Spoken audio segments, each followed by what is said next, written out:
AFF of Absolutely Free Festival is eigenlijk een gratis toegankelijk tweedaags festival aan SIMA in Genk. Het is een festival dat volledig gratis toegankelijk is als mensen er iets voor doen, namelijk 3 gebruikte batterijen inleveren of €3 doneren aan het eigen natuurdomein. Nu, AFF is koppig en klein. We zijn met opzet klein, omdat we het gezellig willen houden en laagdrempelig. Maar het festival is ook koppig omdat we muziek op de podia zetten die niet heel evident is. We merken doorheen de jaren dat mensen steeds vaker de weg vinden en weten te appreciëren wat we doen.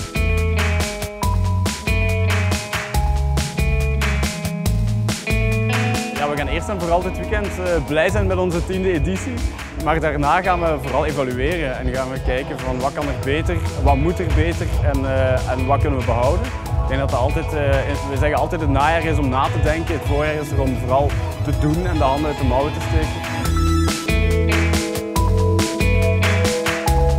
Dagen als vandaag zijn we gewoon heel trots dat we dat weer kunnen rechtzetten, dat mensen dat appreciëren wat we doen en dat maakt eigenlijk al het gevloek en alle stress in de maanden voordien en de weken voordien, maakt dat gewoon helemaal goed. Dus ja, daar zijn we het meeste trots op eigenlijk.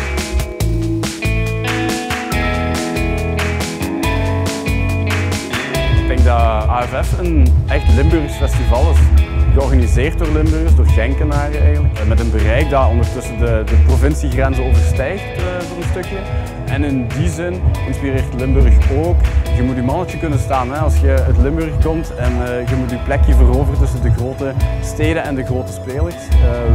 Dus in die zin voelen we ons echt wel Limburgers als festival.